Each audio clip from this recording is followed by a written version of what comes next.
저는 눈앞에 3살배기 아이를 내려다봤습니다. 아이 아빠가 남기고 간 쪽지를 손에 쥔 채로요. 거기엔 휘갈겨 쓴 글씨로 이렇게 적혀 있었죠. 형수님, 18살까지만 키워주세요. 빚지는 셈 칠게요. 황당함이 차가운 얼음물처럼 정수리부터 발끝까지 온몸을 훑고 지나갔습니다. 남편의 전화는 먹통이었고 시어머니는 전화기 너머에서 제 탓을 하고 있었죠. 저는 조용히 아이에게 외투를 입혔습니다. 그리고 아이를 품에 안고 아이 아빠가 근무하는 곳, 인성과 재능을 겸비한 인재만 뽑는다는 그 대단한 직장으로 향했습니다. 오늘 저는 그들에게 유기죄에 대한 특별 법률 교육을 해줄 생각입니다. 형수님, 우리 민준이 좀 부탁할게요. 시동생 강지혁은 아이의 물건으로 빵빵하게 채운 가방을 현관에 내려놓으며 비굴할 정도로 아첨하는 미소를 지었습니다. 회사에 비밀 프로젝트가 생겨서요. 1년 반 정도는 합숙해야 할 것 같아요.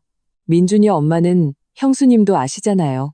걔가 얼마나 무책임한지 정말 방법이 없었어요. 제 이름은 서연아, 한벤처 캐피털의 법무팀장입니다. 제 남편 강지우는 시동생 강지혁의 친형이죠. 저는 막 인쇄한 투자 계약서를 손에 들고 거실 한가운데 서 있었습니다. 잉크도 채 마르지 않은 종이에서는 레이저 프린터 특유의 미지근하고 살짝 탄 듯한 냄새가 남아 있었죠. 하지만 시동생의 말 한마디에 그 온기는 순식간에 얼음장처럼 차갑게 식어버렸습니다. 그가 말한 민준이의 본명은 강민준. 이제 막 3살하고도 4달이 지난 그의 외아들이었습니다. 아이는 문틀을 붙잡고 서서 아빠를 쏙 빼닮은 까맣고 촉촉한 눈으로 저희 집이라는 낯선 공간을 호기심 어리게 둘러보고 있었죠. 저는 아이에게 눈길도 주지 않은 채 시동생에게 시선을 고정했습니다. 계약서 조항을 확인하듯 차분한 목소리로 물었죠. 1년 반이라는 게 정확히 얼마죠? 양육비는 어떻게 계산할 거고요? 아이 의료보험이랑 사회보험은 누가 내나요? 그리고 가장 중요한 거, 친권 및 양육권 이전 서류는 준비했고요. 연이어 터져 나오는 전문가적인 질문에 강지혁의 얼굴에서 미소가 굳어졌습니다.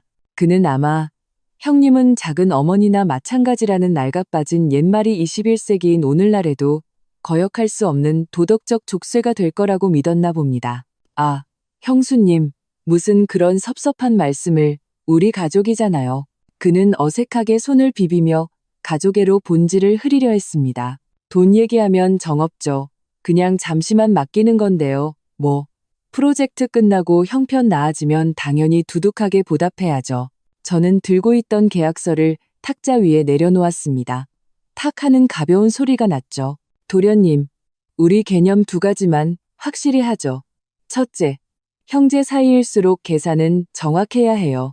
이걸 정없다고 하는 게 아니라 책임 소재를 명확히 한다고 하는 겁니다. 둘째, 저는 도련님의 형수이지 무료 보모가 아니에요. 저도 제 일이 있고 제 인생이 있어요. 도련님의 선택을 제가 책임져줄 의무는 없고요. 제 목소리는 크지 않았지만 한 글자 한 글자가 정밀하게 계산된 추처럼 묵직하게 강지혁의 신경을 내리눌렀습니다. 그 역시 제가 이렇게까지 단도직입적으로 나올 줄은 몰랐던 모양입니다. 얼굴이 불그락푸르락 하더니 한참 입술을 달싹이다 겨우 한마디 쥐어짰습니다. 형도 아는 일이에요. 형이 허락했다고요. 그는 늘 뒷짐만 지고 있는 제 남편 강지훈을 방패막이로 내세웠습니다. 저는 속으로 코웃음을 쳤지만 겉으로는 아무렇지 않은 척 휴대폰을 들어 강지훈에게 전화를 걸었습니다. 통화 연결음은 아주 오랫동안 이어졌지만 아무도 받지 않았죠. 저는 스피커폰을 켜서 그 단조롭고 집요한 뚜 소리가 거실에 울려 퍼지게 했습니다. 마치 소리 없는 뺨을 연거푸 때리는 것처럼요. 강지혁의 표정은 더욱더 난처해졌습니다. 보세요. 형이 회의 중인가 봐요. 그가 황급히 변명했지만 눈동자는 불안하게 흔들리고 있었습니다. 회의하는 거 아니에요. 저는 휴대폰을 내려놓으며 단칼에 잘라 말했습니다. 나를 어떻게 대해야 할지 몰라서 도련님을 총알바지로 보낸 거겠죠. 일이 잘 되면 자기는 공짜로 이득 보고 안 되면 그때 나타나서 착한 사람인 척 저더러 대인배처럼 이해하라고 하겠죠. 우리가 결혼한 5년 동안 강지훈 씨와 그 가족들이 늘 써먹던 수법이잖아요. 전곡을 찔린 강지혁은 아예 자포자기한 심정이 된 듯 주머니에서 구겨진 종이 한 장을 꺼내 현관 신발장 위에 탁 소리나게 내려놓았습니다. 형수님, 오늘 그냥 까놓고 말할게요. 저 솜이랑 이혼할 겁니다. 걔가 애를 안 맡겠대요. 저는 출장 가서 돈 벌어야 하고요. 어머니는 연세도 많으셔서 애 못 보세요. 형수님이 큰어머니잖아요. 형수님이 안 키우면 누가 키워요? 돈은 없어요. 그냥 형이랑 형수님한테 빌리는 셈 칠게요. 나중에 제가 성공하면 원금에 이자까지 쳐서 갚을 테니까. 그 종이 쪽지에는 휘갈겨 쓴 글씨가 큼지막하게 적혀 있었습니다. 형수님, 18살까지만 키워주세요. 빚지는 셈 칠게요. 이건 차용증 양식은커녕 아예 돈을 떼먹겠다는 선언문이나 다름없었죠. 어른들 사이의 팽팽한 분위기를 감지했는지 내내 조용히 있던 아이, 민준이가 갑자기 와앙하고 울음을 터뜨렸습니다. 아빠에게 안아달라며 작은 손을 뻗었죠. 강지혁은 그 울음소리에 불에댄 것처럼 화들짝 놀라며 아이는 쳐다보지도 않고 황급히 문 쪽으로 몸을 돌렸습니다. 민준아, 착하게 큰엄마랑 집에 있어. 아빠가 돈 벌어서 큰 비행기 사줄게. 그는 거의 도망치듯 사라졌습니다. 쾅 하고 닫힌 현관문은 아이의 찢어지는 울음소리를 차단해버렸죠. 저는 그 자리에 서서 숨이 넘어갈 듯 얼굴이 새빨개져서 우는 아이와 가볍기 짝이 없지만 태산처럼 무거운 저 종이 쪽지를 번갈아 보았습니다. 황당함을 넘어선 분노가 가슴 깊은 곳에서부터 치밀어 올랐습니다. 좋아. 이게 그들이 말하는 가족이라는 거구나. 저는 심호흡을 하며 들끓는 감정을 억눌렀습니다.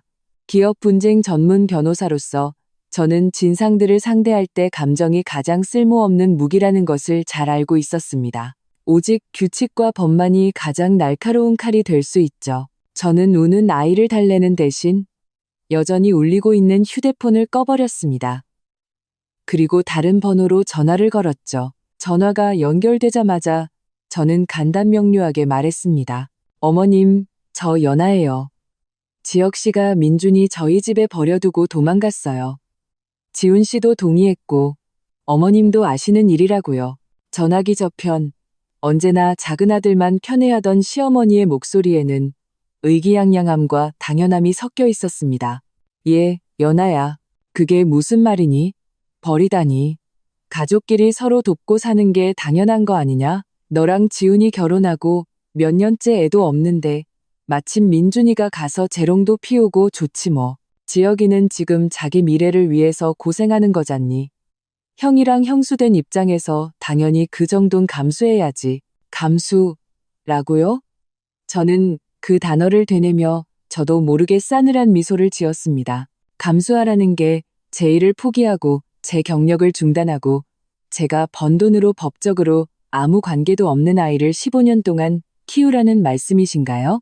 어떻게 그렇게 계산적이니? 너는 배운 애가 어쩜 그렇게 인정머리가 없어. 우리 지훈이가 정말 눈이 삐었지. 너 같은 걸 며느리라고 들여서는. 시어머니의 목소리가 순간 날카로워지며 늘 그랬듯 막무가내로 소리치기 시작했습니다. 저는 언쟁하지 않고 조용히 듣고만 있었습니다. 시어머니가 욕을 하다가 지쳐 숨을 고르는 틈을 타 저는 차분하고 또렷한 목소리로 입을 열었습니다. 어머님, 저는 그냥 확인만 하려는 거예요. 강지혁 씨가 강민준 군을 저희 집에 유기한 행위에 대해 어머님께서 알고 계셨고 지지하신다는 거죠? 시어머니는 순간 말문이 막혔습니다. 뭔가 잘못되었다는 걸 감지한 듯했죠. 네, 알겠습니다. 저는 시어머니가 말을 바꿀 기회를 주지 않고 바로 전화를 끊었습니다. 그리고 몸을 낮춰 훌쩍이며 우는 민준이와 눈을 맞췄습니다. 아이는 저를 보더니 울음소리를 조금 줄였지만 눈에는 두려움과 무력감이 가득했죠. 저는 최대한 부드러운 목소리를 내려고 애쓰며 말했습니다. 민준아, 울지 마. 지금 큰엄마랑 아빠 찾으러 가자. 응? 민준이는 알아들었는지 못 알아들었는지 눈물이 그렁그렁한 눈을 깜빡이며 흐느끼다 고개를 끄덕였습니다. 3살배기 아이에게 아빠를 찾으러 간다는 말은 이 순간 아이를 안심시킬 수 있는 유일한 약속이었죠. 저는 아이의 눈물을 닦아주고 빵빵하게 채워진 가방에서 깨끗한 외투를 꺼내 입혔습니다. 가방 안에는 갈아입을 옷 몇 벌과 거의 다 쓴 기저귀 한 팩, 그리고 페인트가 벗겨진 울트라맨 장난감 하나가 전부였습니다. 분유도, 약도, 심지어 비상연락처가 적힌 카드 한 장도 없었죠. 이건 임시 출장이 아니라 계획적으로 아이를 떠넘기기 위한 준비처럼 보였습니다. 아이에게 옷을 입히는 동안 저는 휴대폰으로 몇 가지 핵심 정보를 빠르게 검색했습니다. 강지역의 직장인 국립응용과학연구소의 주소와 대외 연락처, 그리고 대한민국 미성년자 보호법과 형법의 유기죄 관련 조항들이었죠. 제 머리는 고속으로 작동하는 서버처럼 신속하게 정보를 처리하고 행동 계획을 수립하며 각 단계에서 발생할 수 있는 결과와 대응 전략을 예측했습니다. 저는 충동적으로 행동하는 게 아니었습니다. 고객의 까다로운 기업 분쟁을 처리할 때 사용하는 표준 절차를 실행하고 있을 뿐이었죠. 핵심 목표 설정, 주요 증거 수집, 최적의 실행 경로 선택, 그리고 상대의 급소 가격. 강지혁의 급소는 무엇일까요? 가족에도 도덕도 아니었습니다. 바로 그가 그토록 자랑스러워하는 평판을 목숨처럼 여기는 신의 직장이었죠. 모든 준비가 끝나자 저는 민준이를 안아들고 제 차 키와 휴대폰을 챙겼습니다. 현관 신발장 위에 놓인 그 양육 계약서도 잊지 않고 주머니에 찔러 넣었죠. 그리고 집을 나섰습니다.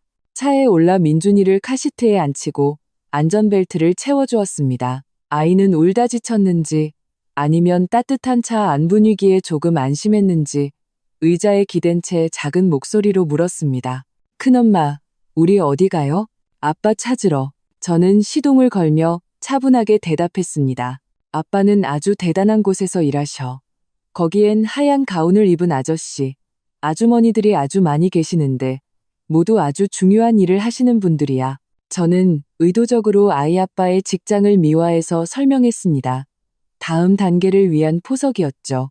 국립응용과학연구소는 도시 동쪽 연구단지에 위치한 회백색의 현대적인 건물이었습니다. 입구에는 기관의 지위와 권위를 과시하는 번쩍이는 현판들이 여러 개 걸려 있었죠. 정문 경비원은 매우 투철한 직업정신으로 제 차를 가로막았습니다. 저는 창문을 내리고 흠잡을 데 없이 프로페셔널한 미소를 지으며 말했습니다. 안녕하세요.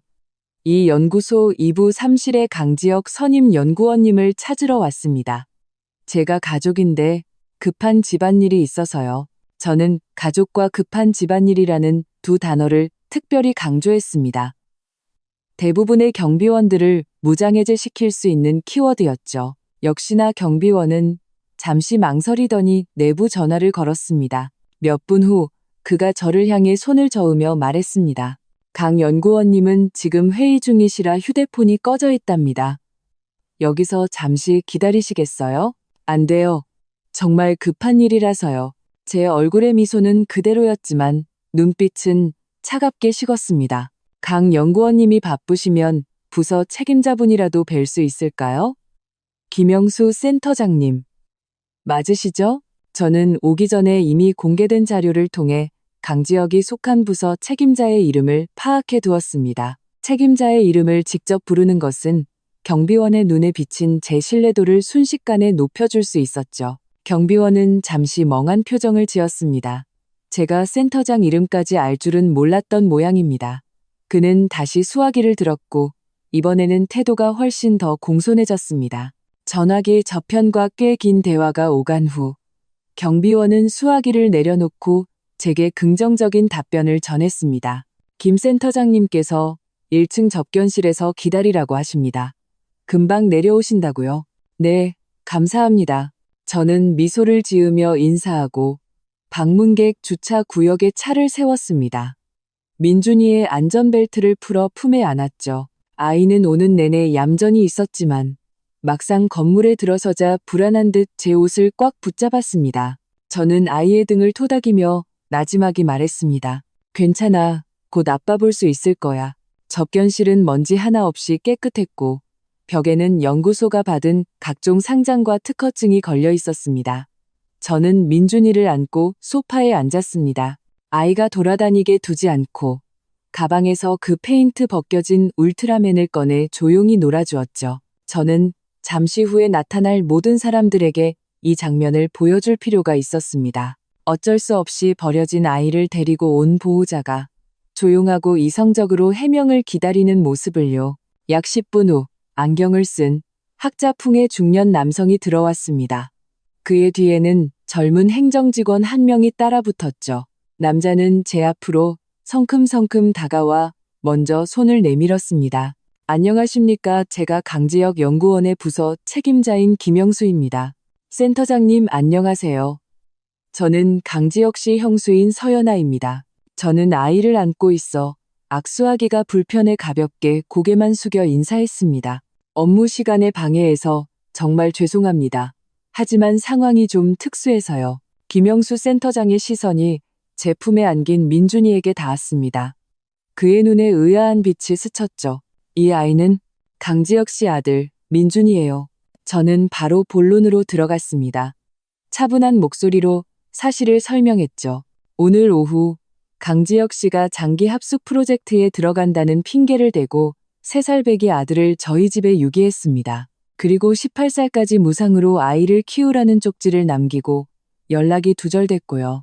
말을 마치고 저는 주머니에서 그 구겨진 쪽지를 꺼내 김 센터장 뒤에 서 있던 행정직원에게 건넸습니다. 제가 말하는 동안 김영수 센터장의 얼굴은 눈에 띄게 굳어갔습니다. 그는 쪽지를 건네받아 그 위에 쓰인 글씨를 보더니 미간을 찌푸렸죠. 접견실의 공기가 순간 진공 상태가 된 것 같았습니다.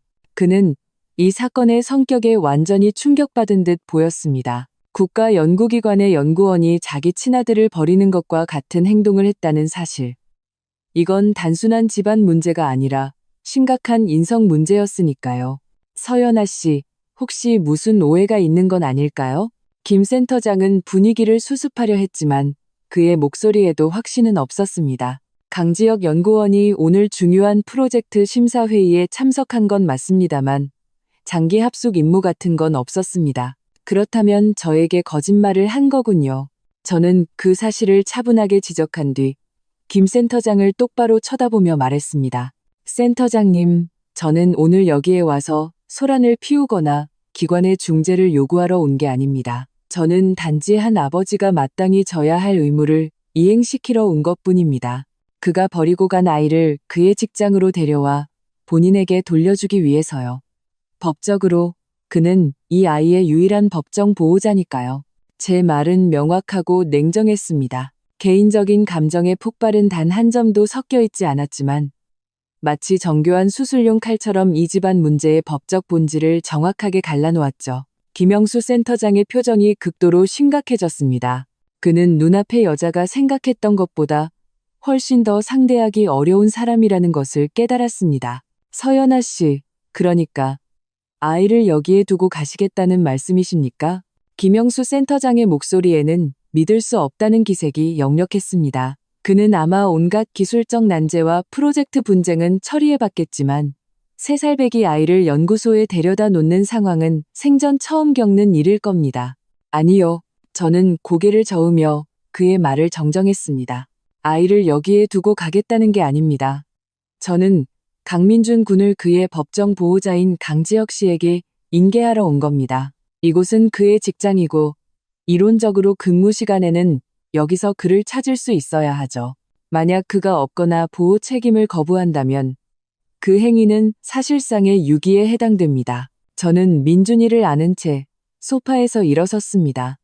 그리고 이 영광과 성취가 진열된 접견실을 차분히 둘러보며 말했습니다.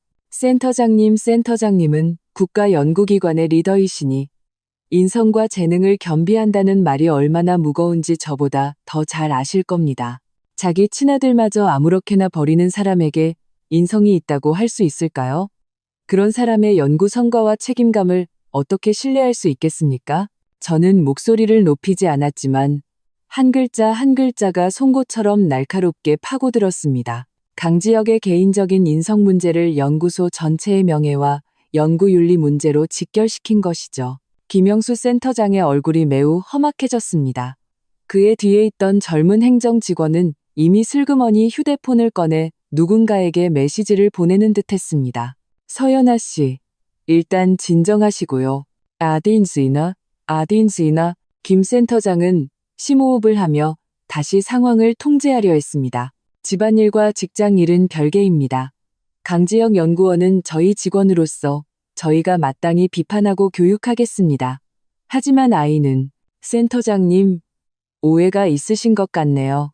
저는 그의 말을 끊었습니다. 여전히 침착한 어조였죠. 법적으로 보호자가 보호 의무 이행을 거부하고 미성년자를 돌보는 이 없는 위험한 상태에 방치했을 때 이건 더 이상 집안일이 아닙니다. 형법에 저촉될 수 있는 형사사건이죠. 저는 잠시 말을 멈춰 김 센터장이 제 말을 소화할 시간을 주었습니다. 그리고 진짜 결정타를 날렸죠. 오기 전에 변호사 자문을 받았습니다. 만약 오늘 강지혁 씨가 아이 인수를 거부한다면 저는 이 사실을 아는 사람으로서 경찰에 신고할 의무가 있습니다. 그렇게 되면 경찰이 수사에 착수하겠죠. 아마 국립응용과학연구소 같은 최고 수준의 기관에서 핵심 연구원이 아동 유기 혐의로 경찰 조사를 받는다는 건 꽤 불명예스러운 일이 될 겁니다. 공기는 완전히 얼어붙었습니다. 김영수 센터장은 저를 뚫어지게 쳐다봤습니다. 그의 눈에는 충격과 분노, 하지만 그보다 더 큰 곤혹스러움이 담겨 있었죠. 그는 깨달았습니다. 제가 하소연하거나 도움을 청하러 온 게 아니라는 것을요. 저는 명확한 법적 무기와 행동 계획을 가지고 온 것이었습니다. 제가 그에게 준 것은 선택지가 아니라 반드시 풀어야만 하는 문제였습니다. 그는 좋게 30초는 침묵했습니다. 마침내 어떤 결심을 한 듯 뒤에 있는 행정 직원에게 말했습니다. 지금 당장 회의장에서 강지혁 연구원 불러와. 즉시 바로 행정 직원은 사면이라도 받은 듯 서둘러 몸을 돌려나갔습니다. 김영수 센터장은 다시 저를 향해 우는 것보다 더 어색한 미소를 지어 보였습니다. 서연아 씨, 자자. 일단 문제부터 해결하시죠. 앉아서 물이라도 한잔하세요. 아이도 피곤하겠네요. 저는 앉지 않았습니다. 그저 민준이를 아는 채 조용히 그 자리에 서 있었죠. 저는 강지혁이 나타나기를 기다렸습니다. 이제 막 진짜 연극이 시작될 거라는 걸 알았으니까요. 몇 분 지나지 않아 접견실 문이 거칠게 열렸습니다. 강지혁이 잔뜩 짜증이 난 얼굴로 뛰어들어왔죠. 그는 저를 보더니 잠시 흠칫하다가 이내 분노에 차 소리쳤습니다. 서연아, 당신 미쳤어? 애를 회사까지 데리고 와? 지금 뭐 하자는 거야? 그의 목소리는 매우 컸고 거짓말이 들통난 사람 특유의 적반하장이 섞여 있었습니다. 제가 입을 열기도 전에 김 센터장이 먼저 버럭 소리쳤습니다. 강지혁 연구원, 지금 그게 무슨 태도야? 서연아 씨는 자네 형수님이시네. 강지혁은 그제야 자신의 직속상관이 그 자리에 있다는 것을 알아차렸습니다. 그의 기세는 순식간에 반으로 꺾였고 더듬거리며 변명하기 시작했죠. 센터장님, 저 여자 말 믿지 마세요. 그냥 저희 집안일입니다. 자네 입 닥치게. 김 센터장은 가차없이 그의 말을 잘랐습니다. 제품에 안긴 민준이를 가리키며 쏘아붙였죠. 먼저 이게 어떻게 된 일인지 설명부터 해봐. 장기 합숙 프로젝트? 형수한테 애를 18살까지 키워달라고 해? 강 연구원, 자네 머릿속엔 대체 뭐가 들어있는 건가? 강지혁의 얼굴이 순식간에 시뻘개졌습니다. 제가 그가 남긴 쪽지까지 가져왔을 줄은 꿈에도 몰랐던 모양입니다. 그는 김 센터장에게는 감히 대들지 못하고 모든 분노를 제게 돌렸습니다. 목소리를 낮춰 이를 갈며 말했죠. 서연아, 꼭 이렇게까지 해야겠어? 우리 집안 망신은 당신이 다 시키는 거야. 망신? 드디어 제가 입을 열었습니다. 목소리는 얼음처럼 차가웠죠. 3살배기 아들을 짐짝처럼 나한테 던져버렸을 때, 가족과 회사를 상대로 거짓말을 했을 때, 아이 분유값 한 푼 챙겨주지 않았을 때, 도련님은 이미 강씨 집안의 체면과 함께 자기 자신의 책임감과 양심까지 쓰레기통에 처박은 거예요. 제 시선은 그를 지나쳐 다시 김 센터장에게 향했습니다. 그리고 이전의 차분한 어조를 되찾았죠. 센터장님, 사람은 제가 데려왔습니다. 이제 센터장님 앞에서 공식적으로 강민준 군을 그의 아버지인 강지혁 씨에게 인계하겠습니다. 말을 마치고 저는 앞으로 2걸음 나아가 품에 안고 있던 민준이를 강지혁에게 건네려 했습니다. 하지만 강지혁은 마치 귀신이라도 본 것처럼 본능적으로 1걸음 뒤로 물러서며 손사래를 쳤습니다. 싫어. 나 지금 얘 못 때리고 있어. 바로 그 1걸음의 뒷걸음질. 그 거부의 몸짓이 낙타의 등을 부러뜨린 마지막 지푸라기가 되었습니다. 민준이는 내내 제 품에서 조용히 있었습니다. 하지만 아빠의 명백한 거부를 눈앞에서 본 순간 막 눈물이 그쳤던 커다란 눈에 순식간에 공포와 서러움이 가득 찼습니다. 아이는 입을 삐죽거리다 마침내 목 놓아 울기 시작했습니다. 그 울음소리에는 온 세상에 버려진 듯한 절망이 담겨 있었죠. 아빠가 나버렸어. 엉엉.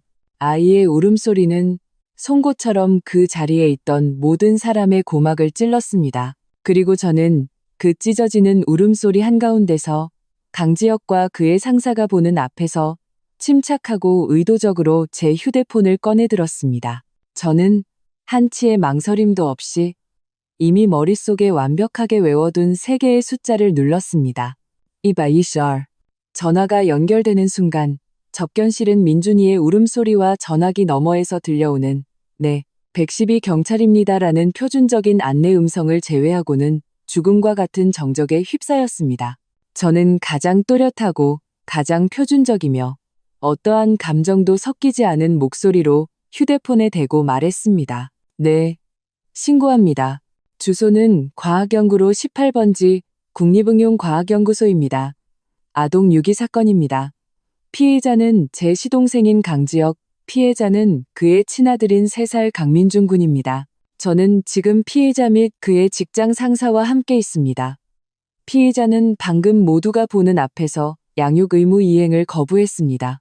마지막 말을 끝으로 전화를 끊었을 때 접견실의 공기는 마치 진공 상태가 된 것 같았습니다. 강지혁의 표정은 경악과 분노에서 극심한 공포로 빠르게 변해갔습니다. 그는 입술을 떨며 저를 가리켰지만 한동안 제대로 된 문장을 말하지 못했죠. 너 진짜 신고를 해? 그는 아마 꿈에도 생각 못했을 겁니다. 제가 정말로 이 집안 망신을 이 지경까지 끌고 갈 줄은요. 그의 생각 속에서 이건 기껏해야 가족 내부의 줄다리기 싸움이었지 결코 경찰까지 출동할 만한 사건은 아니었던 겁니다. 김영수 센터장의 얼굴은 더욱더 험악해졌습니다. 그는 경찰이 무서운 게 아니었습니다. 이 사건이 가져올 끔찍한 파장이 두려웠던 거죠. 국가 예산을 지원받으며 중요한 연구과제를 수행하는 국립응용과학연구소의 직원이 친아들 유기 혐의로 경찰 조사를 받는다. 이 소식이 한번 퍼지기만 하면 연구소 전체의 명성에 치명적인 타격이 될 것이 분명했습니다. 이게 무슨 짓이야. 정신 나갔어. 김 센터장은 마침내 이성을 잃었습니다. 그는 강지혁의 코를 가리키며 화가 나 손까지 떨었죠. 강지혁 연구원, 자네가 저지른 짓 좀 보게. 당장 아들 안아 들지 못해. 강지혁은 상사의 노성에 정신이 번쩍 든 듯 살아야겠다는 본능으로 제게 달려들어 민준이를 빼앗으려 했습니다. 저는 몸을 살짝 틀어 그의 손을 피하고 차갑게 그를 쳐다보며 말했습니다. 이제 와서요. 늦었어요. 저는 이미 신고했고 이제부터는 경찰관들이 절차대로 처리할 겁니다. 당신의 지금 행동은 아마 죄를 뉘우치는 태도로 참작될 수는 있겠네요. 너, 있느냐 포코마, 그나니스, 근둔다. 강지혁은 분노했지만 차마 제게 폭력을 행사하지는 못했습니다. 그렇게 일촉즉발의 상황 속에서 접견실 문이 다시 한번 열렸습니다. 이번에 들어온 사람들은 소식을 듣고 달려온 연구소의 다른 중간 간부들이었습니다. 모두들 심각한 표정으로 서로 눈치만 보고 있었죠. 현장은 이제 강지혁을 피고석에 세운 공개 재판장이 되어버렸습니다. 얼마 지나지 않아 제복을 입은 경찰관 2명이 도착했습니다. 그들의 등장은 이 한편의 막장 가족 드라마의 성격을 순식간에 격상시켰죠. 누가 신고하셨습니까? 선임으로 보이는 중년 경찰관이 주위를 둘러보며 날카롭게 물었습니다. 접니다. 저는 손을 들고 이미 울다 지쳐 거의 탈진 상태인 민준이를 아는 채 그들에게 다가갔습니다. 저는 사건의 경위를 간결하고 논리적으로 다시 한번 설명했습니다. 강지혁이 어떻게 아이를 저희 집에 데려왔는지, 남긴 쪽지의 내용은 무엇이었는지, 그가 어떤 거짓말을 했는지, 그리고 방금 전 모두의 앞에서 어떻게 아이를 거부했는지까지의 전 과정을요. 제 진술에는 어떠한 개인적인 감정도 섞여 있지 않았습니다. 마치 법정에서 객관적인 증언을 하는 것 같았죠. 저는 결정적 증거인 쪽지와 시어머니와의 통화 녹음 파일까지 경찰에게 제출했습니다. 중년 경찰관은 들으며 기록했고 미간은 점점 더 찌푸려졌습니다. 그의 옆에 있던 젊은 경찰관은 강지혁에게 다가가 사무적으로 물었습니다. 강지혁 씨 맞으시죠? 이분이 하신 말씀이 전부 사실입니까? 강지혁은 경찰의 시선 아래 식은땀을 뻘뻘 흘리며 횡설수설 변명했습니다. 경찰관님, 오해입니다. 저희 그냥 집안에 좀 다툼이 있었던 것뿐이에요. 형수가 너무 예민하게 구는 겁니다. 아들을 혼자 그분 댁에 남겨두고 데려가길 거부한 게 맞습니까? 경찰이 목소리에 힘을 주어 물었습니다. 강지혁은 우물쭈물하며 정면으로 대답하지 못하고 그저 같은 말만 반복했습니다. 그냥 형이랑 형수한테 며칠만 좀 봐달라고 하려던 거였어요. 금방 데리러 가려고 했다고요. 며칠이요? 저는 차갑게 끼어들며 경찰을 보았습니다. 경찰관님, 그가 남긴 쪽지에는 분명히 18살까지 키워달라고 적혀 있습니다. 이건 며칠의 개념이 아니죠. 증거가 명백하니 변명은 소용없었습니다. 중년 경찰관의 얼굴이 굳어졌습니다. 그는 김영수 센터장에게 고개를 돌렸습니다. 선생님께서 이곳 책임자이십니까? 김 센터장은 서둘러 다가가 자신의 명함을 건네며 매우 협조적인 태도를 보였습니다. 네, 경찰관님. 제가 강지혁 연구원의 부서 책임자입니다. 저희도 방금 이 사실을 알게 됐습니다. 강 연구원의 행동은 분명히 매우 부적절했습니다. 저희가 엄중히 처리하겠습니다. 하지만 보시다시피 이건 결국 집안 문제인데 혹시 경찰이 그의 말을 끊었습니다. 센터장님, 이제 이건 단순한 집안 문제가 아닙니다. 형법 제271조에 따라 부양 의무가 있는 자가 나이가 많거나 어리고 질병이 있거나 그 외에 독립적으로 생활할 능력이 없는 사람을 부양하지 않고 유기할 경우 이는 유기죄에 해당합니다. 강지혁 씨의 행위는 이미 법을 위반했을 소지가 있습니다. 저희는 그를 파출소로 연행해 추가 조사를 해야 합니다. 파출소로 연행해 조사한다. 이 6글자는 마치 폭탄처럼 김 센터장과 그 자리에 있던 모든 연구소 간부들의 귓가에 터졌습니다. 강지혁은 다리에 힘이 풀려 그 자리에 주저앉을 뻔했죠. 그는 넋이 나간 채 김 센터장의 팔을 붙잡고 애원했습니다. 센터장님, 저 좀 살려주세요. 저 연행되면 안 돼요. 오후에 프로젝트 심사회의가 있단 말입니다. 이 프로젝트가 저한테 얼마나 중요한데 아직도 프로젝트 생각이나 하고 있나. 김 센터장은 그의 손을 뿌리치며 한심하다는 듯 낮게 소리쳤습니다. 자네 친아들도 버린 마당에 자네가 무슨 자격으로 프로젝트를 한다는 건가. 강지혁이 경찰에게 끌려가려는 순간 제품에서 조용해졌던 민준이가 무언가를 예감한 듯 다시 불안하게 몸부림치기 시작했습니다. 작은 손을 뻗어 울부짖었죠. 아빠, 아빠. 아이의 울음소리는 현장을 더욱 비극적으로 만들었습니다. 중년 경찰관은 아이를 한 번, 그리고 저를 한 번 쳐다보더니 조금 누그러진 목소리로 말했습니다. 신고자분, 제보에 감사드립니다. 그런데 이제 아이는 어떻게 하실 겁니까? 아이 어머니는 어디 계시죠? 저는 차분하게 대답했습니다. 아이 어머니는 강지혁 씨와 이혼 소송 중이라고 들었고 현재 연락 두절 상태입니다. 따라서 법적으로 강지혁 씨가 이 아이의 유일한 보호자입니다. 그럼 신고자분께서는 저는 이 아이의 법정 보호자가 아닙니다. 저는 단호하게 말했습니다. 저는 경찰의 모든 필요 절차에 협조할 겁니다. 하지만 법적으로나 도의적으로나 제가 이 아이를 계속 돌봐야 할 의무는 없습니다. 아이의 거취는 관련 행정기관과 경찰에서 법에 따라 처리해야 할 문제입니다. 제 말에 그 자리에 있던 모든 사람들이 숨을 헙 들이마셨습니다. 그들은 아마 제가 너무 냉혈하다고 생각했을 겁니다. 하지만 저는 반드시 이렇게 해야만 했습니다. 만약 제가 오늘 마음이 약해져 아이를 집으로 데려간다면 지금까지 제가 한 모든 노력은 수포로 돌아갈 것입니다. 강지혁과 그의 가족들은 제가 그저 겁을 주려 했다고 생각할 것이고 다음번에는 더 비열한 방법으로 저를 압박해 올 테니까요. 저는 반드시 단 한 번에 가장 단호하고 합법적인 방법으로 제 목을 조여오려는 이 도덕적 족쇄를 끊어내야만 했습니다.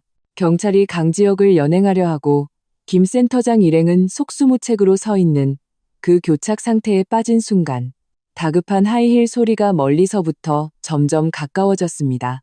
접견실 문이 다시 한번 열리고 창백한 얼굴에 머리가 헝클어진 한 여자가 뛰어들어왔습니다. 그녀는 경찰에게 붙잡힌 강지혁과 제 품에 안긴 민준이를 한눈에 알아보았죠. 그리고는 털썩 소리를 내며 그 자리에 무릎을 꿇었습니다. 저를 향해, 그리고 그곳의 모든 사람들을 향해 울부짖었죠. 잡아가지 마세요. 제발요. 제발 그 사람 잡아가지 마세요. 그이가 저렇게 한 건 다 저를 구하려고 그런 거란 말이에요. 갑자기 뛰어들어와 무릎 꿇고 애원하는 이 여자는 바로 강지혁의 아내, 제 동서인 박소미였습니다. 그녀의 등장은 이미 들끓기 직전에 흙탕물에 또 하나의 커다란 돌을 던진 격이었습니다. 더욱 복잡한 타문이 일었죠. 경찰, 연구소 간부들, 그리고 붙잡혀 있던 강지혁까지 모두 멍하니 서 있었습니다.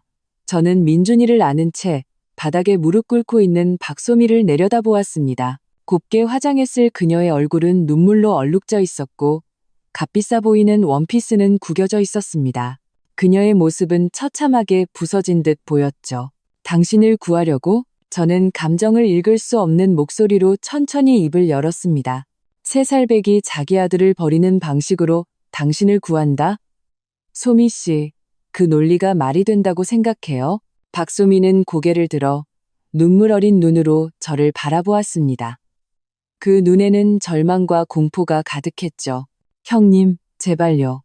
일단 신고부터 취하해주세요. 네? 집에 가서 얘기해요. 제가 형님한테 이렇게 무릎 꿇고 빌게요. 머리라도 박을게요.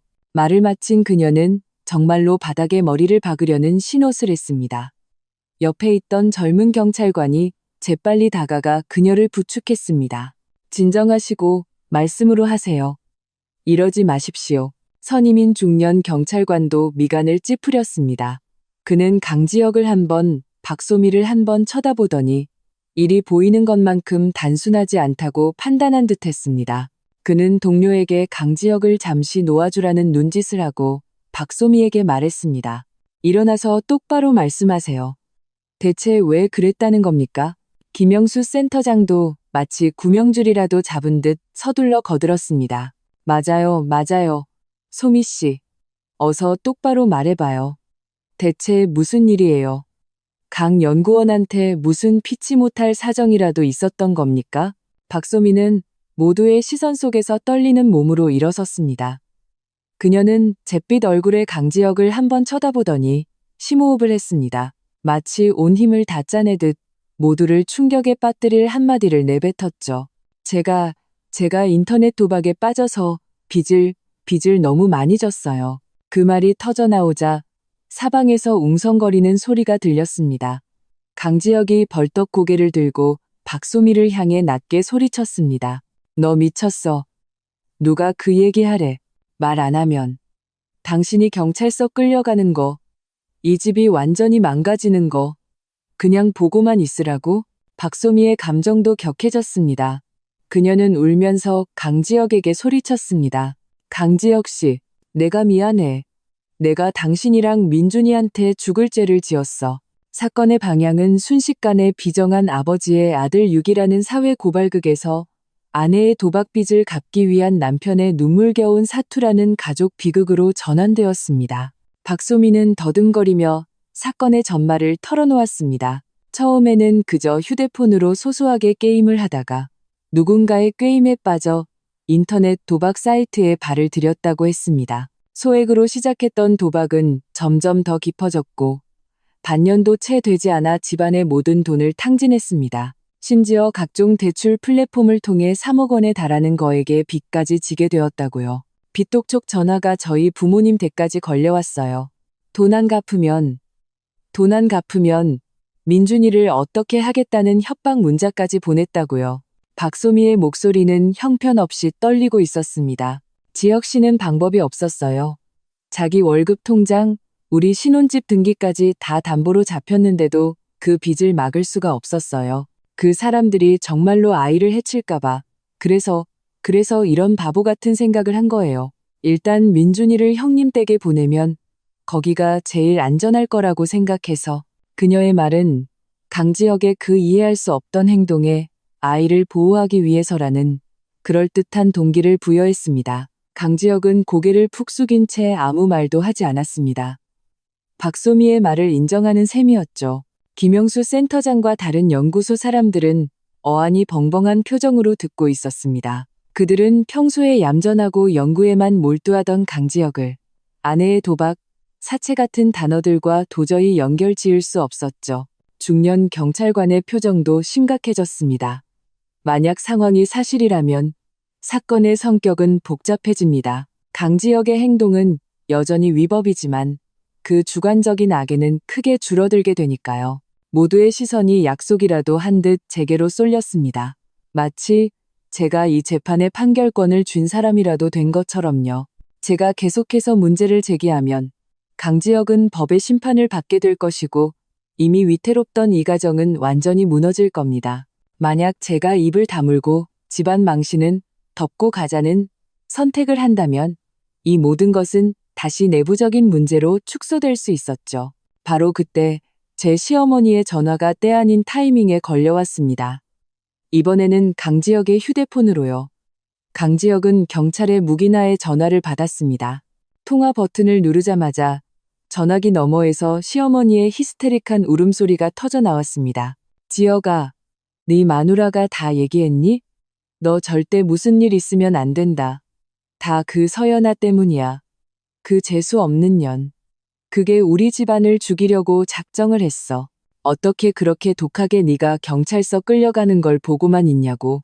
큰애는 뭐 한대. 당장 큰애더러 가서 빌라고 해. 신고 취하하라고. 그 날카로운 목소리는 스피커폰이 아니었음에도 조용한 접견실 안에서 똑똑히 들렸습니다. 강지혁은 휴대폰을 쥔 채 얼굴이 새하얗게 질렸습니다. 그는 고개를 들어 저를 바라보았습니다. 그의 눈에는 더 이상 분노가 아닌 애원에 가까운 간절함이 담겨 있었죠. 제 품에 안겨있던 민준이도 전화기 속 할머니가 저를 욕하는 것을 알아들었는지 불안하게 몸을 뒤척이며 작은 목소리로 큰엄마 하고 불렀습니다. 그 순간 저는 거대한 도덕적 소용돌이의 한가운데에 서 있는 기분이었습니다. 가족의 법, 도의, 동정심, 수많은 보이지 않는 줄들이 사방에서 저를 탐함하며 저 혼탁한 진흙탕 속으로 저를 끌어들이려 하고 있었습니다. 그들 모두가 제 대답을 기다리고 있었습니다. 이 인정머리 없는 형수가 대의를 위해 한 발 물러서는 타협을 하기를 기다리고 있었죠. 저는 제 앞에 무릎 꿇고 있는 박소미를, 애원하는 얼굴의 강지혁을, 전화기 너머로 저주를 퍼붓는 시어머니를 차례로 보았습니다. 그리고 고개를 숙여 제 품에 안긴 아이의 맑고 혼란스러운 눈을 들여다보았죠. 그리고 저는 천천히 제 앞에 선 중년 경찰관에게 한마디를 건넸습니다. 그 한마디는 방금 전 겨우 누그러졌던 분위기를 다시 얼음장처럼 차갑게 만들었고 제 남편 강지훈에게 제 마음속에서 완벽한 사형 선고를 내리게 했습니다. 저는 차분하게 말했습니다. 경찰관님, 그렇다 하더라도 강지혁 씨의 유기행위는 성립합니다. 그리고 저는 이것이 전부가 아닐 거라고 의심하고 있습니다. 제 남편 강지훈 씨에 대한 조사도 요청합니다. 제 말은 잔잔한 호수에 던져진 돌멩이처럼 겨우 온기를 되찾아가던 분위기를 순식간에 얼어붙게 만들었습니다. 그곳에 있던 모든 사람들이 경험 많은 두 경찰관을 포함해서 믿을 수 없다는 눈으로 저를 쳐다봤습니다. 형님, 박소미가 절망에 찬 목소리로 비명을 질렀습니다. 왜 이렇게까지 하시는 거예요? 우리 집안일이 아주버님이랑 무슨 상관이라고요? 강지혁 역시 눈이 찢어질 듯 저를 노려봤습니다. 그는 제가 제정신이 아니라고 생각하는 듯 했습니다. 자기 남편까지 이 구렁텅이에 끌어들이려 하다니요. 오직 김영수 센터장, 그 치밀한 성격의 중간 간부만이 제 눈빛에서 무언가를 읽어낸 듯 했습니다. 그는 제가 왜 이러는지 어렴풋이 짐작하는 것 같았죠. 저는 박소미의 질문에 대꾸하지 않고 중년 경찰관을 똑바로 바라보며 논리적으로 제 이유를 설명했습니다. 첫째, 강지혁 씨는 오후 2시 15분에 저희 집에 아이를 유기했습니다. 저는 2시 30분부터 3시까지 제 남편 강지훈 씨에게 여러 차례 전화를 걸었지만 모두 연결되지 않았습니다. 정상적으로 근무하는 사람이 30분 동안 휴대폰을 한 번도 확인하지 않을 가능성은 낮습니다. 의도적으로 받지 않은 게 아니라면요. 둘째, 강지혁 씨는 저를 협박할 때 우리 형도 아는 일이고 허락했다고 분명히 말했습니다. 물론 그의 거짓말일 수도 있지만 경찰 수사 단계에서는 이 중요한 증언의 사실 여부를 확인할 필요가 있습니다. 셋째, 그리고 가장 중요한 점입니다. Listen I, I'm an go code. 저는 목소리에 힘을 주었습니다. 박소미 씨가 말한 3억 원의 빚은 결코 적은 돈이 아닙니다. 강지혁 씨의 수입으로는 단기간에 갚을 수 없는 액수죠. 그가 이렇게 무모한 행동을 감행한 데에는 분명 믿는 구석이 있었을 겁니다. 그리고 그가 가장 믿는 구석은 바로 그의 친형 제 남편 강지훈 씨입니다. 저는 잠시 말을 멈추고 제 추리를 털어놓았습니다. 저는 이것이 계획된 공모라고 합리적으로 의심하고 있습니다. 강지혁은 아이를 데려다 놓는 가장 극단적인 행동을 실행하고 강지훈 씨는 그 이후에 저를 상대로 가족애를 내세워 압박하고 도덕적으로 설득하는 역할을 맡는 거죠. 그들은 제가 아무리 화를 내도 결국 남편 때문에 타협하고 이 사실을 묵인할 거라고 계산했을 겁니다. 그들이 원했던 건 단순히 제가 아이를 맡아주는 것이 아니었어요. 이런 방식을 통해 우리 부부의 공동재산, 심지어 제 개인의 혼전재산까지 끌어들여 그 3억 원이라는 밑빠진 독에 붙게 하려는 속셈이었던 겁니다. 제 분석은 날카로운 메스처럼 이 가족 비극을 감싸고 있던 온정의 베일을 한 겹 한 겹 벗겨냈습니다. 그 밑에 숨겨져 있던 가장 냉혹하고 이기적인 계산을 만천하에 드러냈죠. 접견실은 쥐죽은 듯 조용해졌습니다. 박소미는 입을 벌린 채 아무 말도 하지 못했습니다. 그녀는 정말로 이런 속셈까지는 몰랐을 수도 있고 알았지만 차마 인정하지 못했을 수도 있습니다. 강지혁은 완전히 고개를 떨구었습니다. 마치 사형 선고를 받은 죄수처럼요. 중년 경찰관과 젊은 경찰관은 서로 시선을 교환했습니다. 둘의 눈에는 모두 심각한 기색이 역력했죠.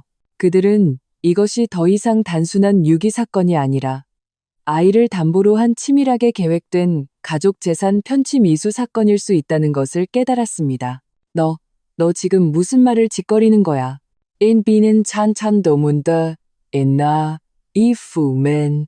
전화기 너머 시어머니의 목소리는 거리와 신호 때문에 흐릿했지만 그 분노만큼은 선명하게 전달되었습니다. 지훈이가 어떻게 재수 씨랑 짜고 너를 속여. 서연아, 너는 정말 피도 눈물도 없는 년이구나. 제 마음에 피가 있는지 눈물이 있는지는 경찰관님들이 조사해 주실 겁니다. 저는 차분하게 응수했습니다. 그리고 경찰을 향해 말했죠. 제 남편 강지훈 씨는 시내에 있는 미래그룹 마케팅팀 총괄팀장으로 근무하고 있습니다. 지금 바로 사람을 보내서 확인하시는 게 좋을 것 같습니다. 만약 그가 회사에 있다면 바로 조사가 가능할 것이고 만약 자리에 없다면 제 추측이 맞다는 더 확실한 증거가 되겠죠. 제 발이 저려서 숨어버린 걸 테니까요. 중년 경찰관은 즉시 결단을 내렸습니다. 그는 옆에 있던 젊은 동료에게 말했죠. 자네가 미래그룹으로 한번 다녀오게. 조심스럽게. 일단 주변 상황부터 파악해봐. 네, 알겠습니다. 젊은 경찰관은 즉시 몸을 돌려나갔습니다. 현장의 분위기는 기이하게 변했습니다. 강지혁과 박소미는 접견실에 남아 중년 경찰관의 감시를 받았고 김영수 센터장은 기관 내부에서도 상황 파악이 필요하다는 명분으로 남아 상황을 지켜봤습니다. 다른 연구소 간부들은 그가 정중하게 밖으로 내보냈죠. 저는 제 품에서 잠든 민준이를 안고 소파에 앉아 아무 말 없이 기다렸습니다. 기다림의 시간은 길게 느껴졌습니다. 강지혁과 박소민은 안절부절 못했고 김 센터장은 이따금씩 복잡한 눈빛으로 저를 쳐다봤습니다. 약 1시간 후 젊은 경찰관이 돌아왔습니다. 그리고 그의 옆에는 제 남편 강지훈이 함께 있었습니다. 강지훈의 얼굴은 몹시 굳어 있었습니다. 그는 멀끔한 정장 차림이었지만 넥타이는 삐뚤어져 있었고 머리도 흐트러져 있었죠. 오는 내내 몹시 초조했다는 것을 알 수 있었습니다. 그는 문을 들어서자마자 제게로 성큼성큼 다가왔습니다. 억눌린 분노와 애원이 섞인 목소리로 말했죠. 서연아, 대체 원하는 게 뭐야? 온 가족을 다 경찰서에 쳐넣어야 속이 시원하겠어? 저는 대답하지 않았습니다. 그저 그를 올려다보며 되물었죠. 당신 휴대폰은 왜 계속 꺼져 있었어? 강지훈의 눈빛이 순간 흔들렸습니다. 그는 억지로 변명했죠. 오후에 중요한 클라이언트 미팅이 있어서 비행기 모드로 해놨어. 그래? 저는 제 휴대폰을 꺼내 화면을 보여주었습니다. 내 휴대폰 찾기 기능으로 당신 위치 추적해봤어. 오후 3시부터 4시 반까지 당신 위치는 계속 회사 밑에 있는 스타벅스였어. 한 번도 움직이지 않았고 미래그룹이 그렇게 중요한 클라이언트 미팅을 시끄러운 공공장소에서 할 것 같지는 않은데? 강지훈의 얼굴이 새하얗게 질렸습니다. 그는 제가 이런 방식으로 자신의 동선을 확인할 줄은 꿈에도 몰랐을 겁니다. 이건 단순한 동선 확인이 아니었습니다. 그의 거짓말을 입증하는 증거를 수집한 것이었죠. 젊은 경찰관이 옆에서 시기적절하게 말을 보탰습니다. 저희가 강지훈 씨를 찾았을 때 강지훈 씨는 본인의 어머니, 즉 피해자 강지혁 씨의 어머니와 함께 있었습니다. 카페 직원에 따르면 두 분은 그곳에 꽤 오래 앉아 있었고 감정이 격해 보였다고 합니다. 마치 말다툼을 하는 것처럼요. 진실은 명백해졌습니다. 강지훈은 회의를 한 게 아니었습니다. 시어머니와 대책을 논의하고 있었던 겁니다. 그리고 휴대폰을 끈 것은 제 전화를 피하고 강지혁의 행동에 시간을 벌어주며 동시에 자신은 이 일과 무관하다는 알리바이를 만들기 위함이었죠. 중년 경찰관이 강지훈을 보며 엄숙한 목소리로 물었습니다. 강지훈 씨, 지금부터 동생 강지혁 씨의 오늘 행동에 대해 알고 있었는지, 그리고 동생의 말처럼 아이를 당신 아내의 집에 유기하는 것에 동의했는지 설명해 주시죠. 강지훈의 이마에 식은땀이 송골송골 맺혔습니다. 그는 저를 한번, 강지혁을 한번 쳐다보더니 입술을 달싹였습니다. 그리고 마침내 경찰의 시선 아래 가장 어리석은 대응 방식을 선택했습니다. 거짓말을 하는 것이었죠. 모릅니다. 저는 전혀 모르는 일입니다. 전부 지혁이가 혼자 저지른 일이에요. 경찰관님, 제 동생이 그냥 순간적으로 정신이 나갔었나 봅니다. 제가 대신 제 아내에게 사과하겠습니다. 저희가 아이를 다시 데려와서 잘 이야기해서 해결하겠습니다. 그는 자신을 이 일에서 완전히 빼내고 모든 책임을 강지혁 한 사람에게 떠넘기려 했습니다. 하지만 그의 그 말은 내내 침묵하던 강지혁을 완전히 폭발시켰습니다. 강지혁이 벌떡 일어서며 충혈된 눈으로 강지훈을 가리키고 울부짖었습니다. 형, 어떻게 그렇게 말할 수 있어?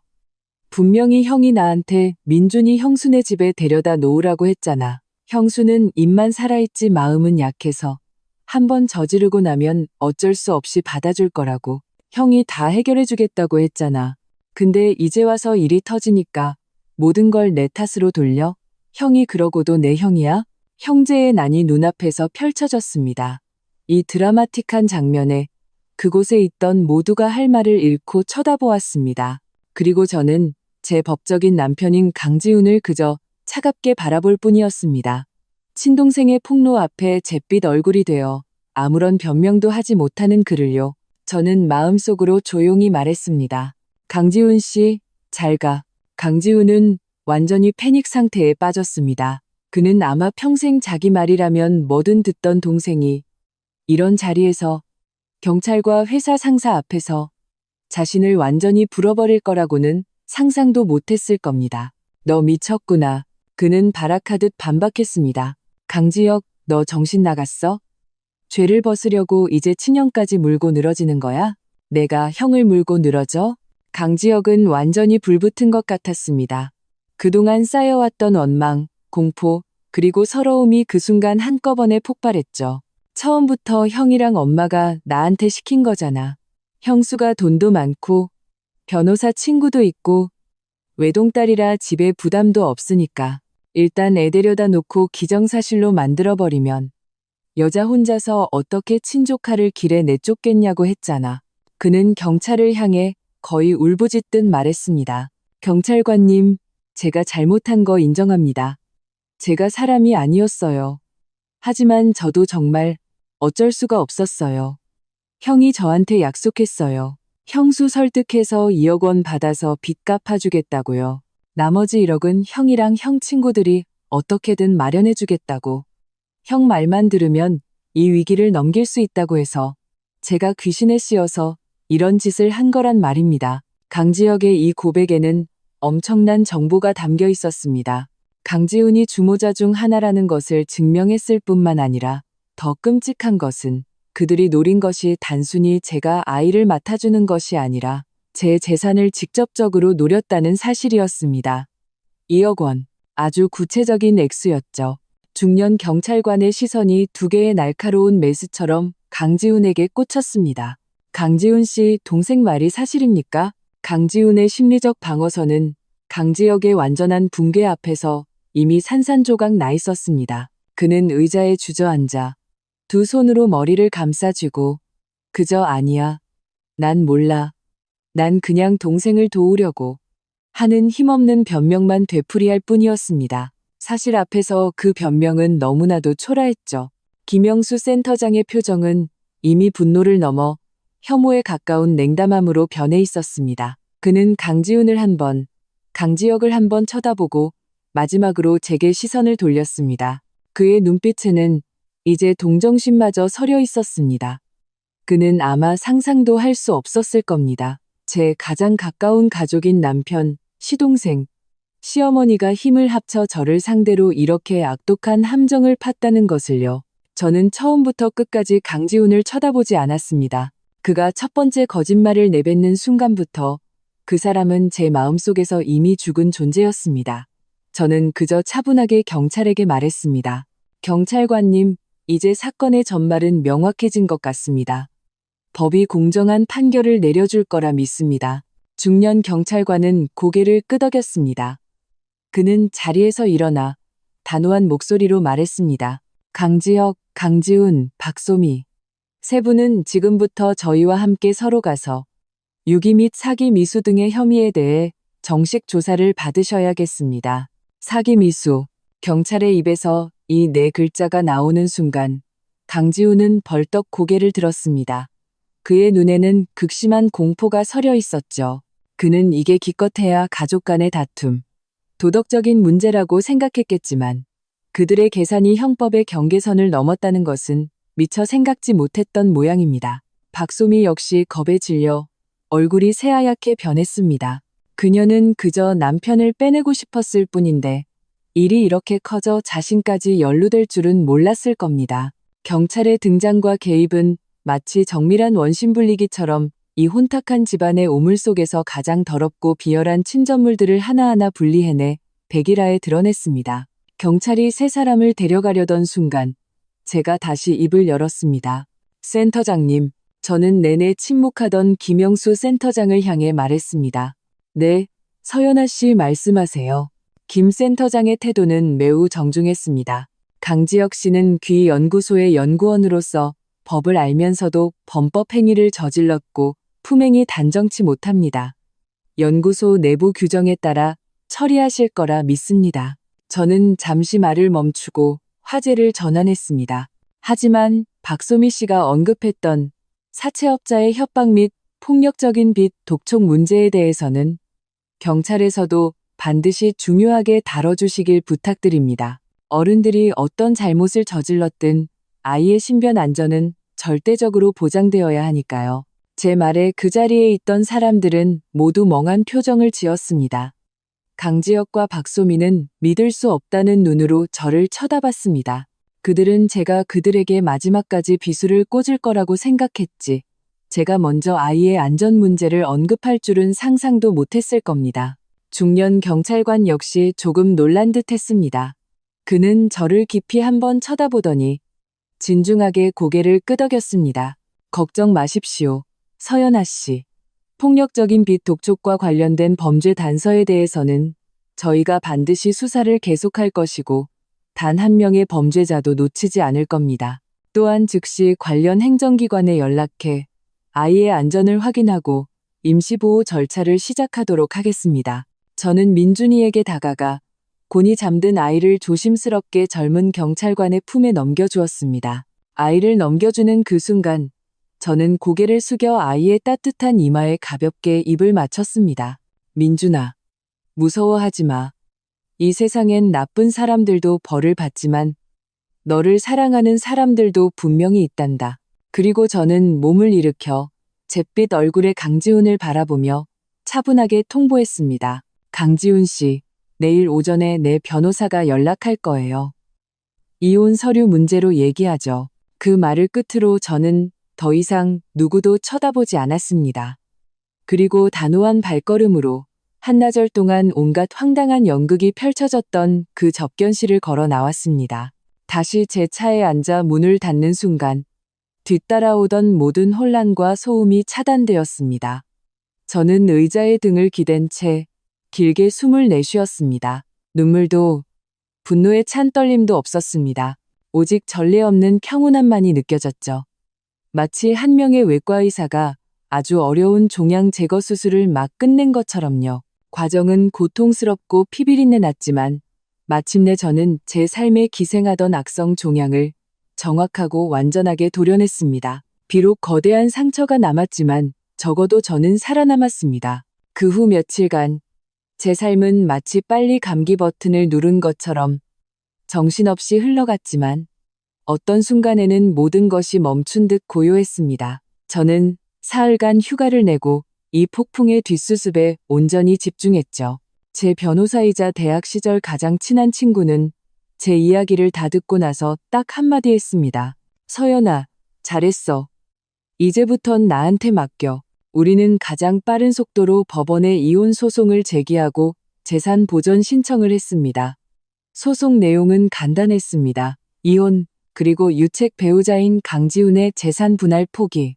우리가 제출한 증거는 그와 강지혁, 시어머니의 통화 기록부터 그가 카페에서 시어머니와 작당 모의하던 CCTV 캡처 화면, 그리고 경찰 조사에서 강지혁이 그를 공모자로 지목한 진술 녹취록까지 반박할 수 없는 완벽한 고리를 형성했습니다. 강지훈과 그의 가족들은 완전히 패닉에 빠졌습니다. 시어머니는 하루에 수십 통씩 제게 전화를 걸어 처음에는 저주를 퍼붓다가 나중에는 울며불며 매달렸고 마지막에는 회유책을 내놓았습니다. 제가 소송을 취하하고 강지훈의 책임을 묻지 않는다면 강지혁 명의로 된 그들의 신혼집을 제게 넘겨주겠다고요. 저는 그 제안을 듣고 웃음이 나왔습니다. 어머님, 저는 전화기 너머로 차분하게 말했습니다. 첫째, 그 집은 박소미 씨 빚 때문에 벌써 법원에서 가압류가 들어왔을 겁니다. 지금 어머님 마음대로 처분할 수 있는 재산이 아니에요. 둘째, 설령 그렇다 해도 전 필요 없습니다. 저는 그저 잘못한 사람이 그에 합당한 대가를 치르길 바랄 뿐이에요. 이건 원칙의 문제입니다. 강지훈도 저에게 연락을 시도했습니다.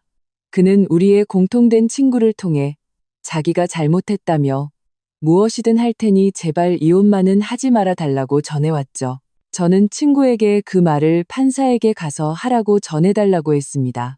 이 줄다리기 싸움에서 제가 보여준 냉정함과 단호함은 그들 모두의 예상을 뛰어넘었습니다. 그들은 늘 가족애와 도덕을 무기로 저를 휘두르는 데 익숙했지만 이번에는 그들의 무기가 전혀 먹히지 않는다는 것을 깨달았죠. 제가 이미 그들과의 관계에서 정친이라는 글자를 완전히 지워버렸기 때문입니다. 저는 그들에게 오직 법반만을 이야기했습니다. 그와 동시에 경찰과 연구소 양쪽의 처리 결과도 속속 나왔습니다. 강지혁은 유기죄 및 사기 미수 혐의로 비록 심각한 결과를 초래하지 않았고 빚을 갚기 위한 절박함이 있었다는 점이 참작 사유로 인정되었지만 결국 법에 따라 형사처벌을 받게 되었습니다. 국립응용과학연구소 역시 즉시 내부 공고를 통해 강지혁에게 해고 처분을 내렸죠. 그가 그토록 자랑스러워하던 신의 직장은 완전히 박살났습니다. 박소민은 도박 금액이 크고 남편의 범법 행위에 중요한 역할을 했다는 점에서 별도의 처벌을 받게 되었습니다. 그리고 경찰은 그녀가 제공한 단서를 토대로 신혜의 거점을 둔 인터넷 도박 및 폭력적 채권 추심 조직을 소탕했죠. 이건 예상치 못한 성과였습니다. 강지훈의 경우 그의 행위가 형사처벌 대상까지는 아니었지만 공모자로서 그의 이름과 행위는 경찰 사건 기록에 명확히 남게 되었습니다. 그가 다니던 미래그룹은 기업 이미지를 중시하는 대기업이었고 마케팅 총괄팀장이 그런 불미스러운 일에 연루되었다는 사실을 알게 된 회사 고위층은 즉시 그를 호출했습니다. 결과는 불보듯 뻔했죠. 그는 자진해서 사직서를 제출하고 10년 가까이 몸담았던 자리에서 초라하게 물러났습니다. 불과 일주일 만에 강씨 형제는 한 명은 해고되어 형사처벌을 앞두고 다른 한 명은 실직하고 이혼당하며 그 집안은 완전히 무너져 내렸습니다. 저는 강씨 집안 모든 친척들 입에 오르내리는 피도 눈물도 없고 인정머리도 없는 독한 여자가 되었습니다. 하지만 저는 신경 쓰지 않았습니다. 제 마음이 쓰이는 곳은 오직 한 군데, 바로 그 아이, 민준이었습니다. 변호사를 통해 알아본 결과 민준이는 행정기관에 인계된 후 부모가 모두 양육 책임을 이행할 수 없는 상태이므로 잠정적으로 시립아동복지시설로 보내졌다고 했습니다. 그의 할머니, 즉 제 전 시어머니는 아이의 모든 부양 책임을 져야 한다는 말을 듣고는 나이가 많고 몸이 좋지 않다는 이유로 명확히 거부 의사를 밝혔다고요. 예상했던 결과였습니다. 어느 주말 오전 저는 혼자 차를 몰아 시립아동복지시설로 향했습니다. 누구에게도 알리지 않았죠. 면회수속을 마친 후 저는 복지시설의 놀이방에서 민준이를 만났습니다. 아이는 통일된 파란색 조끼를 입고 다른 아이들과 함께 블록 쌓기를 하고 있었습니다. 조금 마르고 더 과묵해졌지만 그날 저희 집에서 보았던 공포와 무력감에 찬 눈빛은 아니었습니다. 아이답게 무언가에 집중하고 있었죠. 한 보육사 선생님이 제게 말했습니다.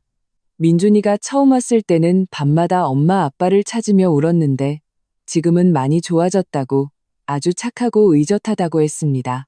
저는 문가에 서서 멀리서 아이를 바라보기만 했습니다. 다가가서 방해하고 싶지 않았죠. 저는 그저 제 눈으로 아이가 안전한지, 따뜻한 보살핌을 받고 있는지 확인하고 싶었을 뿐입니다. 제가 막 자리를 뜨려던 순간 민준이가 무언가를 느꼈는지 고개를 들었습니다.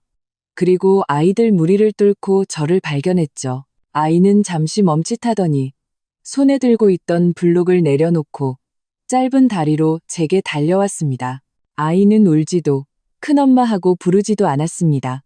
그저 제 앞에 와서 작은 얼굴을 들고 저를 빤히 쳐다보았죠. 그 까만 눈동자에는 의아함과 친근함, 그리고 제가 읽을 수 없는 복잡한 감정이 섞여 있었습니다. 저는 몸을 낮춰 아이와 눈을 맞췄습니다. 민준아, 여기서 지낼 만해? 제가 조용히 묻자 아이는 고개를 끄덕였습니다. 아빠, 엄마 보고 싶어? 아이는 잠시 침묵하다가 다시 고개를 끄덕였습니다. 그리고 아주 작은 목소리로 물었습니다. 큰엄마, 우리 아빠, 이제 나 버린 거예요? 그 질문은 마치 바늘처럼 부드럽지만 정확하게 제 마음 가장 연한 곳을 찔러왔습니다. 아이의 순수하고도 잔인한 질문 앞에서 어른의 그 어떤 말도 무력하게 느껴졌습니다. 저는 그렇다 혹은 아니다라고 직접적으로 대답하지 않았습니다. 어떤 대답이든 아이에게는 너무나 무거운 짐이 될 테니까요. 저는 손을 뻗어 아이의 머리를 부드럽게 쓰다듬었습니다. 그리고 아이의 눈을 보며 최대한 평온한 목소리로 말했죠. 민준아, 아빠랑 엄마가 자기들 스스로도 해결하기 힘든 아주 어려운 문제를 만났어. 마치 민준이가 가끔 아주 복잡한 블록을 잘 맞추지 못하는 것처럼 말이야. 그 문제를 어떻게 풀어야 할지 배우려면 아주 오랜 시간이 필요할지도 몰라. 그동안은 민준이 곁에 있어주지 못할 수도 있어. 저는 아이가 이해할 수 있는 방식으로 이 복잡한 어른들의 세상을 설명하려 애썼습니다. 그럼 다시 나를 찾아올 거예요? 민준이의 눈가가 빨개졌습니다. 목소리에는 알아채기 힘든 떨림이 섞여 있었죠. 그럼 저는 아이에게 확신에 찬 대답을 해주었습니다. 비록 저 자신도 그럼이 얼마나 오랜 시간이 걸릴지 어떤 방식으로 실현될지 알 수 없었지만요. 하지만 조금 기다려줘야 해. 그리고 민준이도 기다리는 동안 새로운 것들을 열심히 배워서 더 멋진 꼬마 신사가 되어 있어야 해. 알았지? 민준이는 알아들었는지 못 알아들었는지 제 말을 듣고 있다가 힘차게 고개를 끄덕였습니다. 그 작은 얼굴에 다시 아이 같은 굳은 의지가 비쳤죠. 저는 들고 온 가방에서 예쁘게 포장된 상자를 꺼내 아이에게 건넸습니다. 이건 민준이 선물이야. 아이는 상자를 받아들고 호기심 가득한 얼굴로 열었습니다. 그 안에는 아주 새롭고 멋진 디자인의 슈퍼맨 피규어가 들어있었죠. 아이가 가지고 있던 낡고 페인트가 벗겨진 울트라맨보다 훨씬 크고 정교했습니다. 와, 아이는 작은 감탄사를 내뱉었습니다. 눈이 반짝반짝 빛났죠. 그의 이름은 희망이야. 제가 말해주었습니다. 나중에 무섭거나 외로울 때 이 친구를 보는 거야. 그럼 이 친구가 민준이한테 알려줄 거야. 어떤 어려움이 닥쳐도 희망을 잃으면 안 된다고. 민준이는 그 슈퍼맨 피규어를 힘껏 껴안았습니다. 그리고 고개를 들어 저를 보며 수줍지만 진심 어린 미소를 지어 보였죠. 고맙습니다. 큰엄마. 잉그거감. 안탄도둑. 잉그거감. 잉그거감. 그 순간 제 마음속의 모든 얼음벽이 그 미소에 녹아내리는 것 같았습니다. 제가 한 모든 일이 그만한 가치가 있었다는 것을 알았죠. 복지시설에서 1시간 정도 머무른 후 저는 작별 인사를 하고 떠났습니다. 민준이는 내내 그의 희망을 품에 안고 저를 문 앞까지 배웅해 주었습니다. 아이는 저더러 남으라고 떼쓰지 않고 그저 제 모습이 모퉁이를 돌아 사라질 때까지 조용히 손을 흔들어 주었습니다. 돌아오는 길에 저는 제 변호사에게 전화를 걸었습니다. 친족이 아닌 사람이 아동을 후원하거나 장기적으로 면회를 할 수 있는 절차와 조건에 대해 좀 알아봐줘. 제가 차분하게 말하자 전화기 저편의 친구는 잠시 침묵하더니 조용히 물었습니다. 연아야, 정말 결정한 거야? 응. 저는 차창 밖으로 빠르게 스쳐 지나가는 거리 풍경을 보며 말했습니다. 양육권을 신청할 생각은 없어.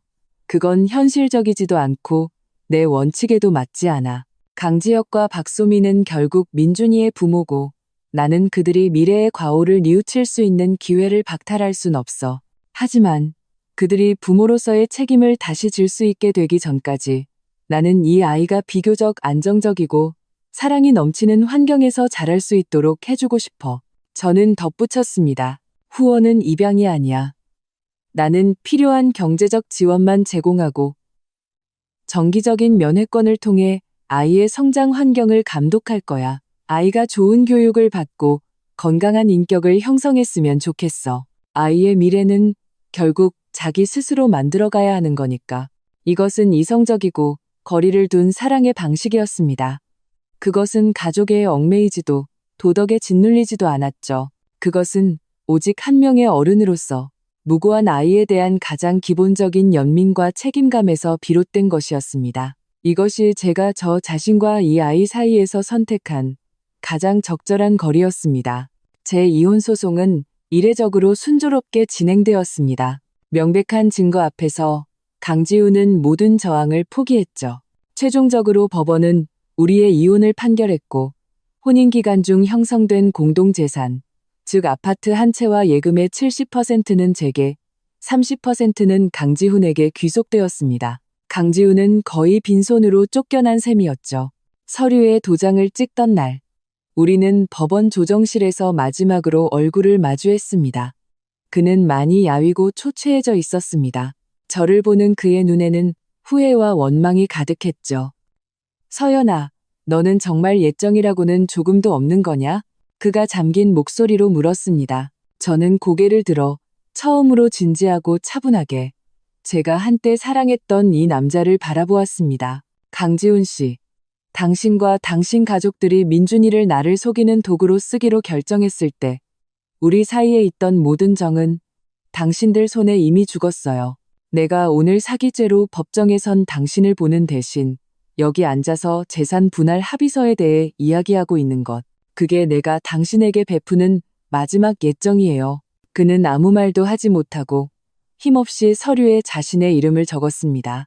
법원 문을 나서는 순간 햇살이 눈부시게 쏟아졌습니다. 저는 고개를 들어 파란 하늘을 올려다 보았습니다. 마치 거미줄에서 벗어난 나비가 된 기분이었죠. 날개에는 아직 상처가 남아 있었지만 마침내 다시 자유롭게 날 수 있게 되었습니다. 하지만 저는 몰랐습니다. 이 폭풍에 제가 예상치 못한 에필로그가 남아있다는 것을요. 며칠 후 김영수 센터장, 즉 강지혁의 전 상사가 뜻밖에도 제게 만나자고 연락해왔습니다. 우리는 조용한 찻집에서 만났죠. 그는 그날 연구소에서 봤을 때보다 한결 편안해 보였지만 미간에는 여전히 진지함이 서려 있었습니다. 서연아 씨, 오늘 뵙자고 한 것은 저희 기관에서 강지혁 연구원 같은 직원이 나왔다는 점에 대해 사과를 드리고자 함도 있지만 개인적인 일로 드릴 말씀이 있어서입니다. 딴건 뉴스메이, 개인적인 일이요? 저는 조금 놀랐지만 고개를 끄덕였습니다. 네, 센터장님 말씀하세요. 김 센터장은 서류 가방에서 파일 하나를 꺼내 제 앞으로 조용히 밀어주었습니다. 서연아 씨, 먼저 이것부터 한번 보시죠. 저는 의아한 마음으로 파일을 집어들었습니다. 그것은 프로젝트 계획서였죠. 표지에는 희망의 빛, 미성년자 심리 외상 개입 및 법률 지원, 공익 프로젝트라는 제목이 적혀 있었습니다. 저는 계획서를 펼쳐 빠르게 훑어보았습니다. 프로젝트의 발주처는 국립응용과학연구소 노동조합이었고 10업학회와 몇몇 유명 심리상담기관이 함께 참여하고 있었습니다. 프로젝트의 목표는 민준이처럼 가정의 문제로 인해 심리적 상처를 입은 미성년자들에게 무료 심리상담, 법률 자문, 그리고 장기적인 성장 동반자 서비스를 제공하는 것이었죠. 계획서는 프로젝트 배경, 실행 방안, 자금 출처, 협력기관, 자원봉사자 모집까지 아주 상세하고 명확하게 작성되어 있었습니다. 자금 출처란에는 연구소 특별지원금 및 사회후원금 등의 항목이 보였습니다. 이건 저는 고개를 들어 김 센터장을 보았습니다. 무슨 뜻인지 알 수 없었죠. 강지혁 연구원 사건 이후 저희 연구소의 당위원회와 노동조합이 주도해서 만든 반성과 보완을 위한 프로젝트입니다. 김 센터장은 진심 어린 목소리로 말했습니다.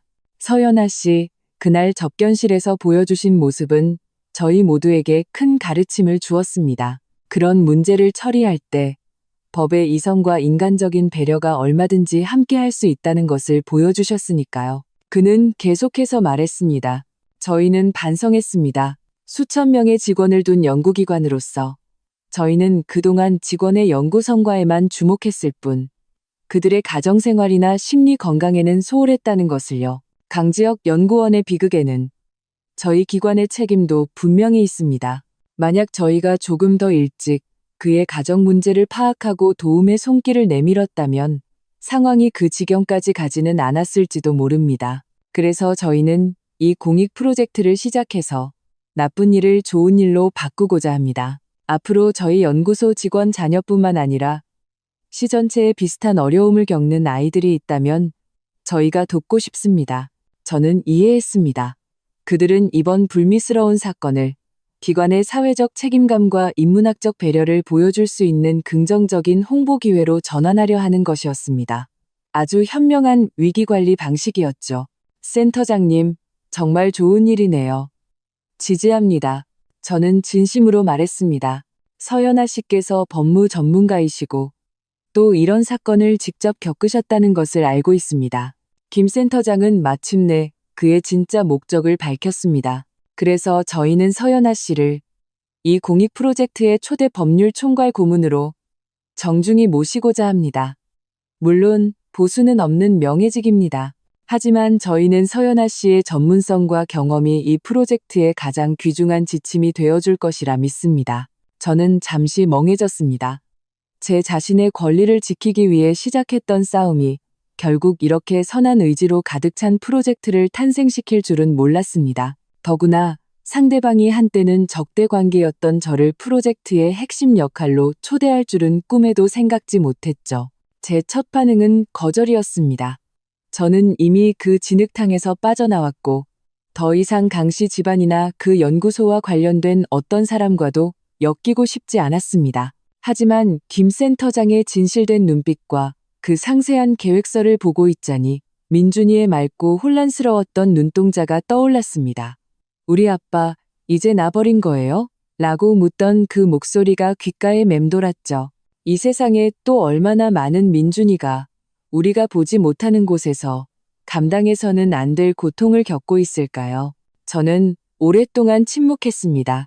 그리고 저는 그 계획서를 다시 제 앞으로 끌어당겼습니다. 펜을 들어 마지막 페이지의 고문 위촉란, 제 이름 옆에 동이라는 두 글자를 정중하게 적어 넣었습니다. 수락하겠습니다. 제가 김 센터장에게 말했습니다. 하지만 조건이 두 가지 있습니다. 네, 말씀하십시오. 첫째, 이 프로젝트의 모든 자금 흐름은 반드시 투명하게 공개되어야 합니다. 단 한 푼이라도 아이들을 위해 쓰여야 하고 제가 직접 장부를 감독하겠습니다. 당연한 말씀입니다. 김 센터장은 즉시 고개를 끄덕였습니다. 둘째, 저는 글을 보며 한 글자 한 글자 힘주어 말했습니다.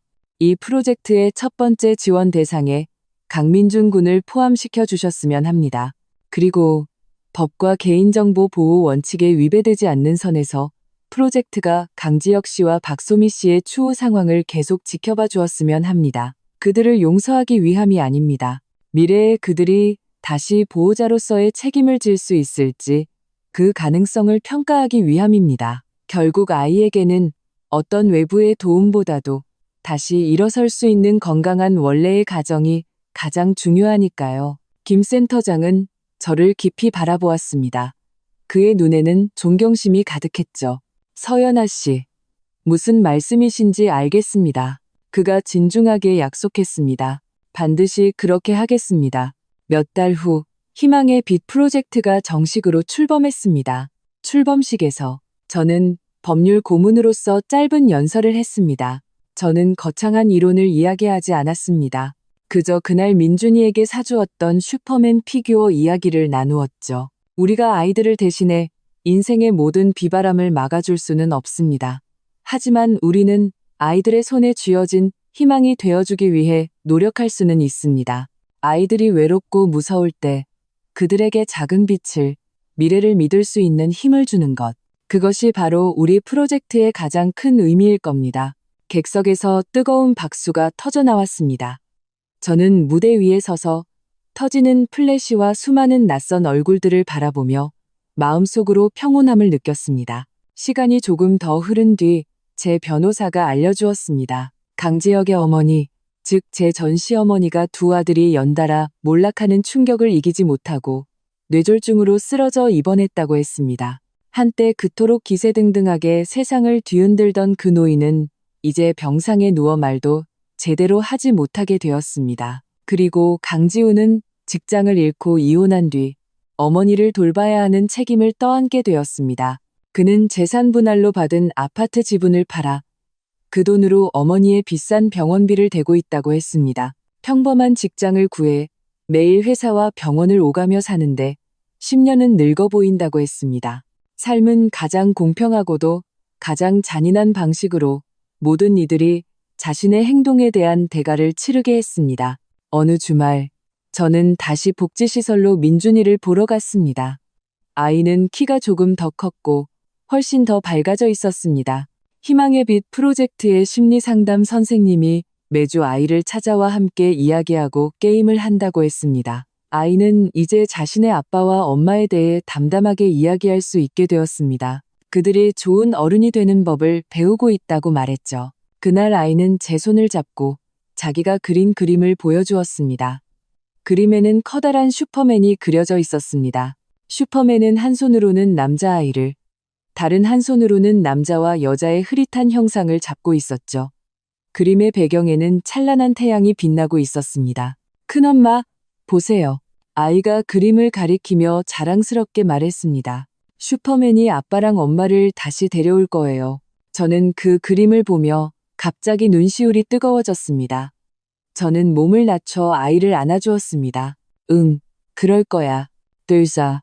제 인생은 예기치 못한 악의로 인해 송두리째 흔들렸습니다. 하지만 저는 제 전문성과 이성, 그리고 결코 타협하지 않는 원칙으로 스스로 피투성이 길을 헤쳐나왔습니다.